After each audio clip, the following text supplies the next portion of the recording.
What's up with everybody? How's everybody doing, man? This is Ray Rob. Welcome to Thoughts by Ray, the Ray Report, Sports with Ray, anything you want to call it. It's just me. I wanted to hop on here real quick. I didn't get on here for a couple weeks, so I just wanted to stop by and say a couple things. First of all, Justin Fields is a Jet, long overdue. I'm glad that he's a Jet. He finally gets to go somewhere where he'll have the opportunity. Well, as fair as a shake as he's going to get. Now, we understand life isn't fair for everybody and everything. My confusion has always been that if you had one good eye and one good ear, you could hear and see that the situation that he was brought into was a terrible situation.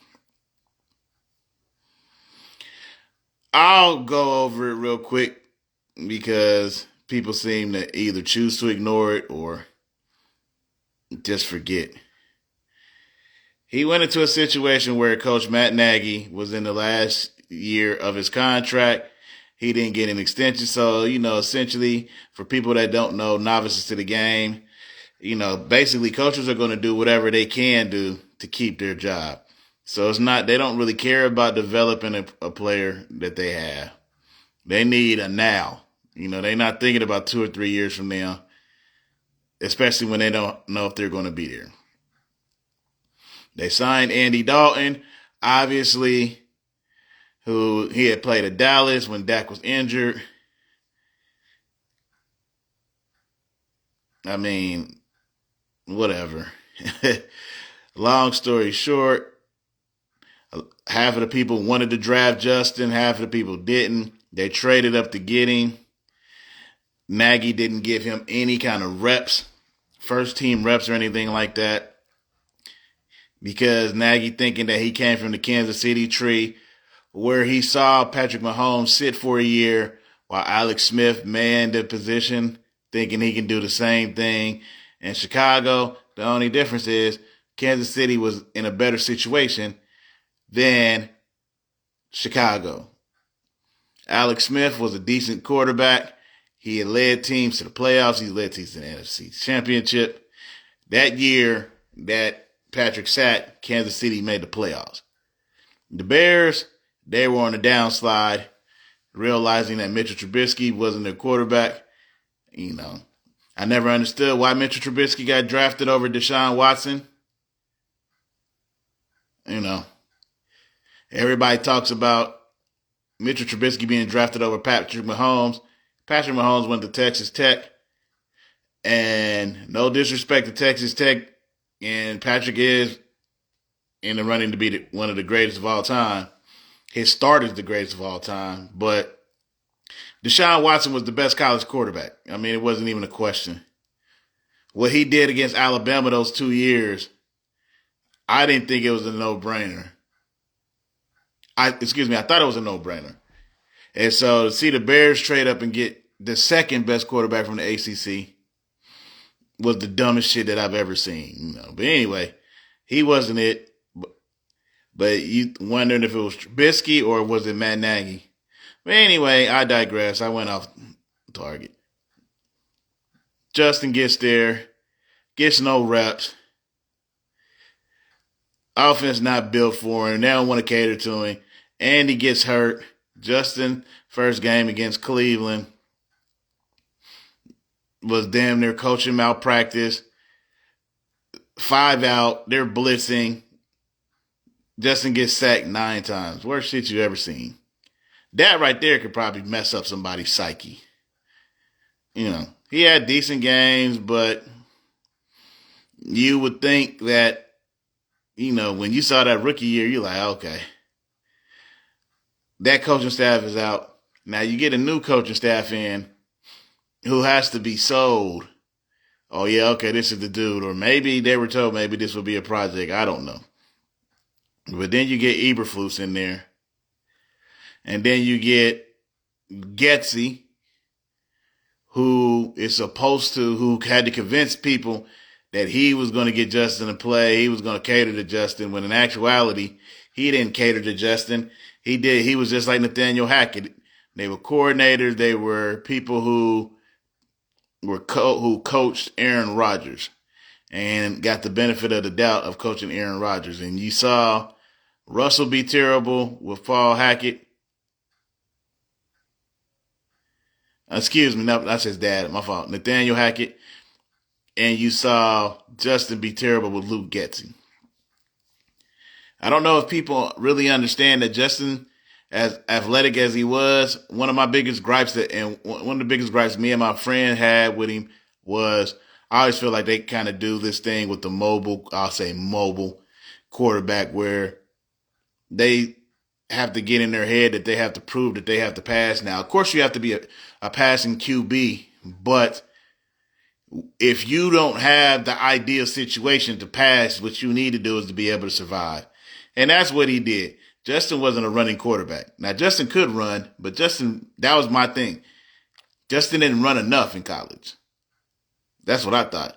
But when if he didn't decide to become a true dual threat quarterback, he probably wouldn't even be in the NFL right now. That's how bad coaching was. So they get off to a good start. And they start to trade away pieces because they want to tank. This is Justin's second year. So they tank after they were like 3-4. They started off 2-1. They beat San Francisco. Justin has done amazing things in San Francisco. Only other guy I've seen do stuff like that is Lamar Jackson. But I digress. They go 3-4. They trade away Roquan Smith. And then the next week they trade away Robert Quinn, and then they go on a 14-game losing streak, yada yada. So they end up 3-14. So then his third year, everybody's talking about maybe they should get Bryce, and all that. Never even gave him a chance to succeed. Then you got him in his third year. Basically, he's supposed to, go from 3-14 to 14-3 in order to save his job. Not to say he doesn't have his issues. I'm just saying. They were the worst team in football. Now, being able to get DJ Moore and everything, and then being able to look up to get that first pick, okay. Justin gets injured, misses 4 games. When he comes back from those 4 games is when everybody got healthy. That third season, 3/4 of the secondary was injured. Brisker was injured. Johnson was injured. And Gordon was out. 2 of the offensive linemen were in. I'm just saying there was never any stability. When they finally got stable, he ended 4-2. Also in that season, in 2022 to 2023, the Bears set a record for allowing 25 points for NFL record 14 straight games. There was a month that Justin Fields and the Bears averaged 32 points. They lost all 4 games because they gave up 37 points.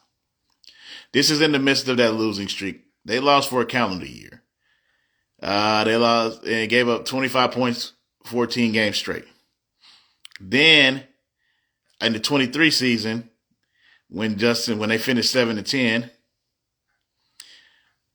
the defense gave up an NFL record.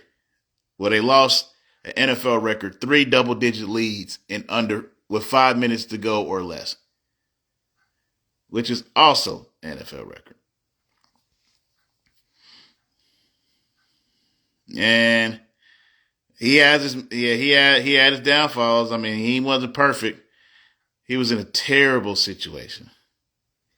They did nothing for that. I mean, they gave him DJ Moore, and him and DJ Moore became a top 5 wide receiver quarterback combo. I know people they seem to forget that, but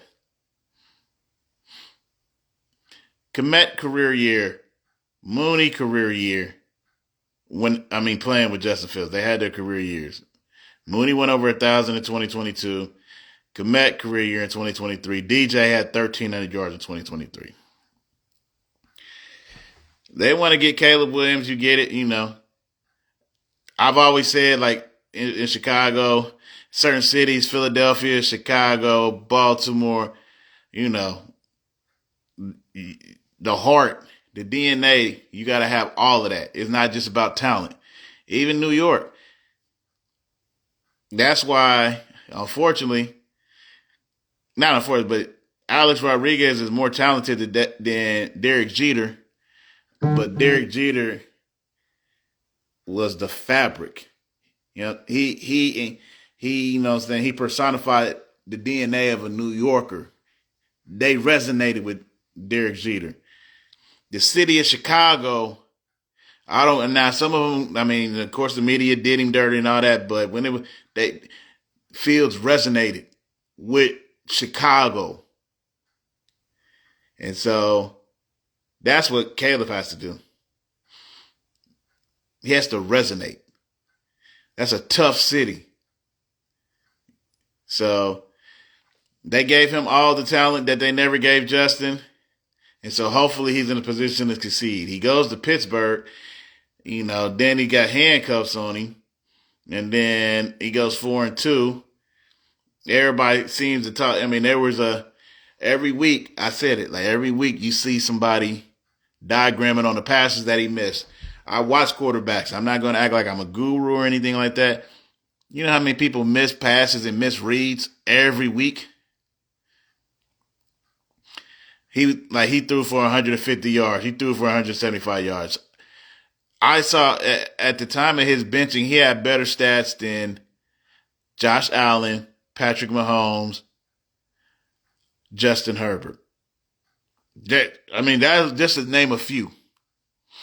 And his last two games when he played against Indianapolis and he played against Dallas, he had some turnovers in that Indianapolis game. The defense gave up 450 yards to Joe Flacco. Joe Flacco was like 8 of 9 or 8 of 10. He was something ridiculous on third downs. Dak Prescott Dallas went for over 450 yards.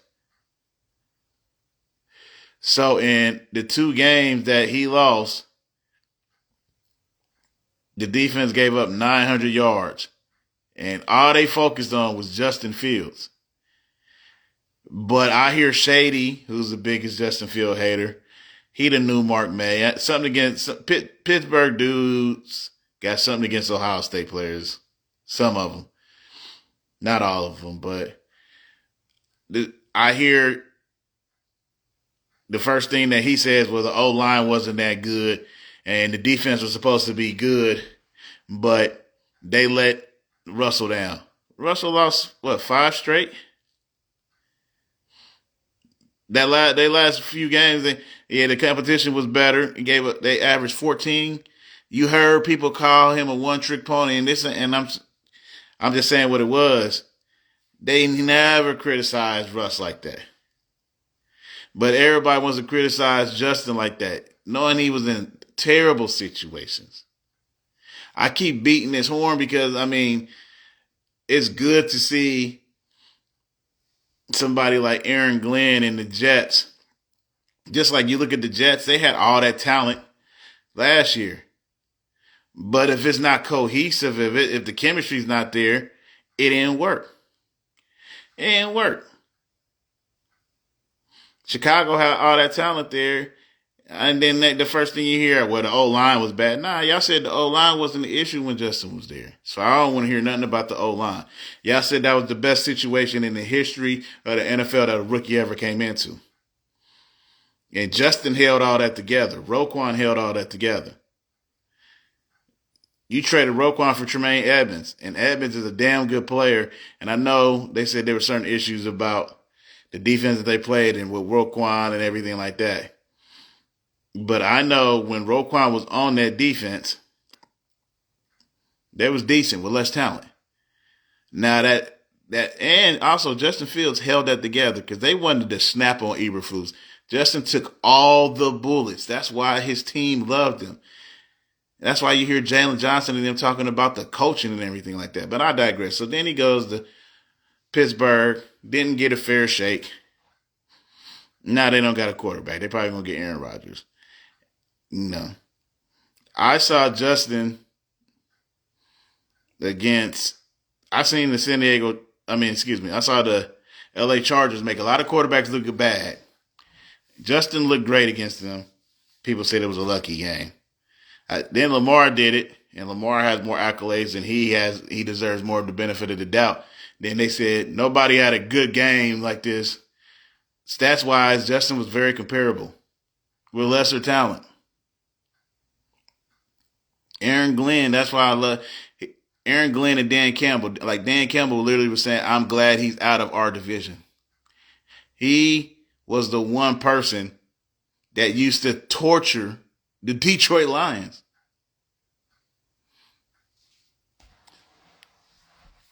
With malpractice of coaching. Aaron Glenn saw that like, you know, we gonna get it back to the essence. So I'm glad that Justin is in New York. I don't know what it's gonna look like, but at least like when he's had decent footing from climbing out of the hellhole that he's usually being put in by the franchise, which was Chicago. His last 12 games, he's 8-4. No matter how you want to shake it, should be theoretically the 2 games that Pittsburgh gave up 900 yards. He could be 10-2. A couple of those games in Chicago, they blew the 10-point lead against Cleveland. They blew the lead against Detroit. You really could have won all those games. I watched all the games. So, as many of the bad games that he had, a lot of it wasn't just him. It was the team. But he definitely had some bad games, pressing, you know. Those 12 games, when he was 8-4, it could be 12-0. And the defense let him down. Except for one. He played bad against Green Bay. I'm sorry. So, 11-1. 11-1. I watched the games. So, people watch it differently. So now, we'll see what they do. But they got a young, and to be real, the Jets should have drafted him instead of Zach Williams anyway. So they get to do a mulligan. And we do understand, now if this doesn't work, it's not ever over because, but he's going to probably be a backup. So I'm pulling for him. I wouldn't be surprised. I don't know what their record would be, but I wouldn't be surprised if he's one of the 10 best quarterbacks in the league. If everything doesn't have to be right, if it's just halfway stable. He got his boy Garrett, Josh Myers. I don't think he's going to start. You got Rucker. You don't know who else they may get. But just being able to have an opportunity to be above ground level, and it's a young team that's growing. They got a young, hungry team. A breath of fresh air, and let him win in New York. The sky is the limit. I just had to come on and say that. That's just my thoughts. That's just how I feel. I always say I'm gonna be on more often, but I'm gonna be on more often. I'm gonna talk about the NBA another day. Y'all check with me. Much love and peace. My name is Ray Rob. You can follow me on my social media handles. It's the same as my YouTube, REIROBB97. Man, y'all have a good one.